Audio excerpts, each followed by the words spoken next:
Hi guys, welcome back to our channel. My name is Sergey and I'm the owner of Sergey Green Studio. We do wedding photography and videography here in Los Angeles. And today I want to cover the very important topic in this video. And many brides ask me about this question when they sign the contract. And this is how to plan your wedding. I have like a very long video on how to put your timeline together and things like that, where I'm going in depth about everything. And I thought about making a huge video about this topic because it's definitely worth it, but instead I'm going to do the very short one and then I'll break it down if you like this video and if you ask me about certain things in the comments. Of course, this topic was covered in different videos from the wedding planners, and I've seen lots of blog on with this topic and everything. But the thing is, they all start with the suggestions like, oh, well, let's go and put together all of your thoughts in the Pinterest board and things like that. But instead, I want you to think from the vendor perspective. I want you to think about it not as about your wedding that you dreamed of. I want you to look at it uh, as an event, right? So essentially, it's it's an event. It's a very complicated event that's going on for like 14, 16 hours or so. It needs to be planned and prepared. There's lots of vendors involved. There's a quite significant budget involved into all of that. It's a pretty complicated logistics. Thing has to be arrive on time and leave the site on time as well. And before you make any decision whether you should go and do this yourself or partially do this yourself, I thought I would show you the entire pictures of what are you facing, what are you actually facing. Because it's not, I don't think your decision whether you want to plan your wedding yourself should be based on whether you like it or not. It should be based on a clear understanding of what it actually is. So let's look at the wedding as an event. And I broke everything into the subcategories to understand everything easier. It doesn't go in order or anything like that. And I'm just going to briefly go through each topic. So first of all, as we talked, this is an event. This is an event with like 150 or even 300 people or so that takes place usually at one place, or it could be in multiple places where you're getting ready and then where you do the ceremony and things like that. So when you think about it, first of all, you want to make sure that you have the venue booked and things like that. Or if you're doing everything in a different place, that you have all of these places booked, that you have the specific date. Usually weddings happening on Saturdays, sometimes Sundays and Fridays and so forth, but usually Saturdays. You also really want to make sure that you're very organized with all of that, that you have the big folder with all of your contracts printed there and put it down together. You want to make sure that you're reading all of the contract and everything is written down there or in your emails. Probably you want to put everything in your contract to stay organized. You want to ensure that closer to the wedding you have your timeline beautifully put it together. And I have the separate video on how to put your timeline together. It's like 30 minutes video explaining everything in depth. But in few words, I want to say that it shouldn't be like a one-page thing. It should be a very detailed timeline in your case. Also, that you have all of your checkpoints scheduled and meet. What do I mean, for example? That if you schedule your wedding, let's say like a year ahead from now, you want to make sure that you check in all of the things like 9 months before the wedding, 6 months before the wedding, and so forth. That let's say you have your photography and videography and venue booked like a year in advance, that you have other things like nine months in advance, that you send all of your invitations like 6 months in advance in done engagement photo shoot, and things like that.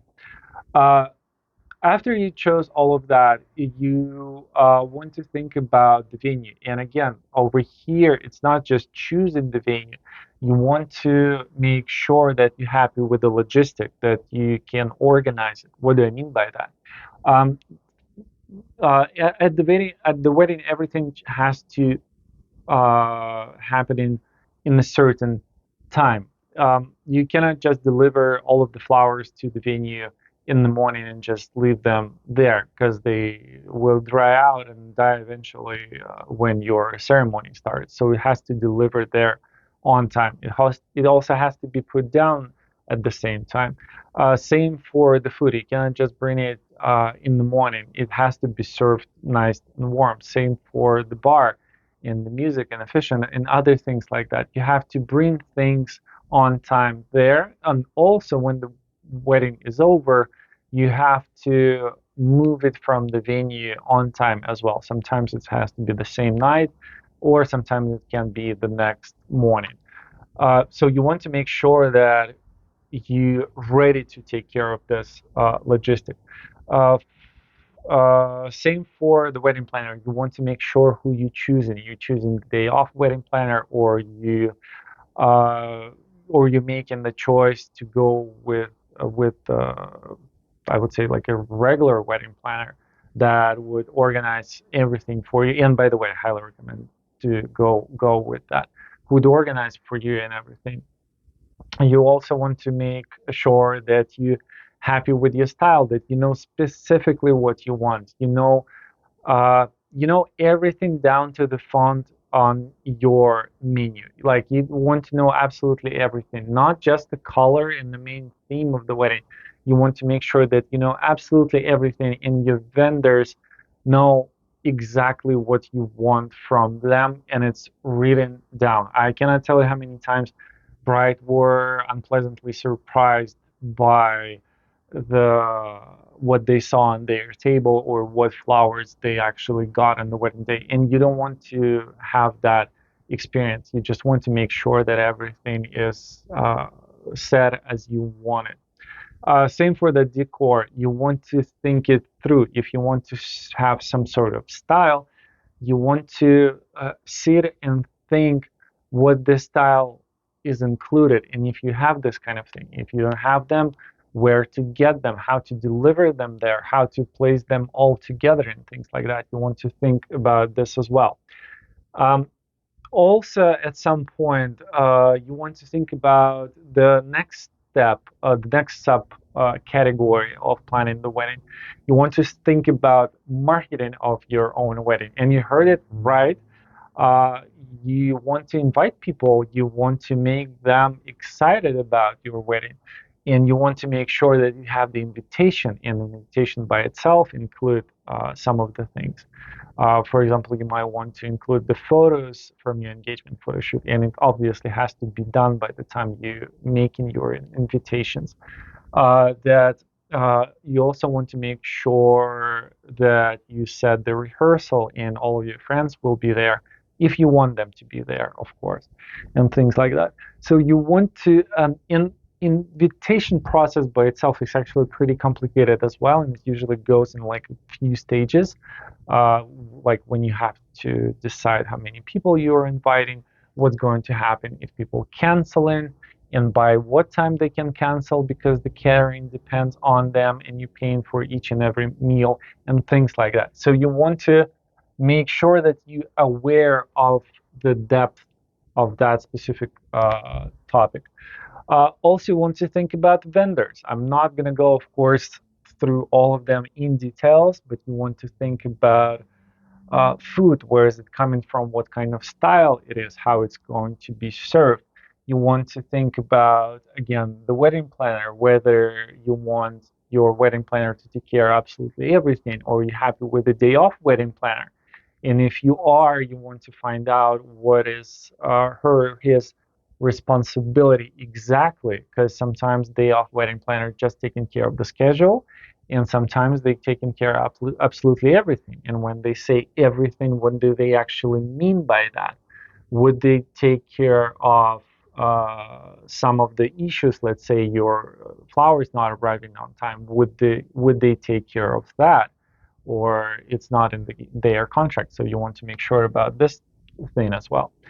Photo and video, of course, that's us. You want to, again, look at tons of different photos and videos, and you want to make sure you're happy with your contractor. You want to make sure you read the review and things like that. Same for the digi, even more complicated. It's hard to see the work of the digi, so you probably want to ask your friends how to choose one. Florist, as I mentioned before, the priest, shuttle, and many, many other things. You want to be aware how many things you have to book for yourself, and uh, in order just to not be overwhelmed, because you don't really want to be in a position when you spend in, like, let's say 3 times trying to prepare absolutely everything by yourself, and then suddenly switching to the wedding planner. You better look at the picture all together and pretty much decide right away whether you want to do this and organize it, and not only organize, but also run it on the day of the wedding, because that's the two separated tasks as well. So you want to make sure that you can handle all of that. And for some people who actually organize the events, it might be an easy task, not easy, like a normal difficulty level, I would say. But for someone who never organized that, that could be complicated. Next thing, after the vendors, you also want to make sure that you have some free vendors, what I call it, and that is volunteers, probably your maid of honor or your friends or someone else. You want to make sure that you have the group of people who would support you, um, who would try to solve the problems that come towards you the few days before the wedding, on the actual day of the wedding, and you want to set the boundaries sort of as well. Like, for example, you want to set some sort of rule. Let's say if something's going on with your vendor, and again, I'm giving the example on flowers. Let's say the flowers being late. Do you want to be bothered with this question, or you want these people to go to your maid of honor and figure out everything? For example, you don't want to hear absolutely anything about it. You know you're going to be upset, so you don't want to hear anything about it. You want to make sure that she would handle. So for that, you want to make sure that you set a meeting with all of your volunteers, and you set up the roles for them, the one that they chose or the one that you have for them, that they pretty aware that they have an additional role on your specific wedding, and they are happy, because some people, they really want to do things. They really want to go out there and solve the problem. So that's, for example, me. I'm really happy to volunteer to a lot of things. So if you have friends like that, that's great. Next part, subcategory, again, that's your sponsors. And at some point, I thought it's a privilege of Asian weddings, Vietnamese wedding, for example, to have the sponsor. But then more I talking with my couples, then more I realizing that it's actually an international thing. So again, when you looking at the whole picture, you quickly understand that it's quite an expensive process, and you want some help, obviously, material help, and you want to find out who can be your sponsor, whether they can help you with $100 or 1,000 or anything like that. You want to find out who these people are and what part they willing to cover. Maybe they will pay for your photographer, for example. Maybe they will pay for your flowers. Maybe your parents want to pay for the venue. Maybe the other parents want to pay for the food and things like that. So set up a list of people you think willing to help. Ask them about it. It's okay to ask about it, and make sure that each of them has the specific role, specific vendor to cover, I would say. And also, you want to think how you will say thank you to this people. And of course, there's many other things you would have to take care of. And I have a couple of videos on my YouTube channel as well. But I don't want this video to go like over 10 minutes and 20 minutes, something like that. So you can imagine that this list can go all the way there. But I put this one together so we can answer the main question, how to plan your own wedding and whether you want to actually do this. Because sometimes when we're asking certain questions, we're not really aware of complications that these questions bring. So you want to really make sure, and you want to make sure you're looking wider at your question, and also actually ask your friends about the wedding planner process who already done the wedding. Watch few of my videos as well on that specific topic. Then more you can learn, then more you can educate yourself, then actually better. I hope I answered your questions and few others along the way. Thank you guys so much for watching. Subscribe to the channel, and as I said, watch other videos. They can be very helpful for you.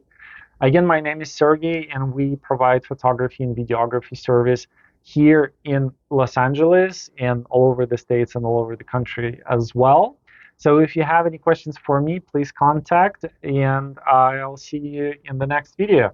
Thank you so much for watching.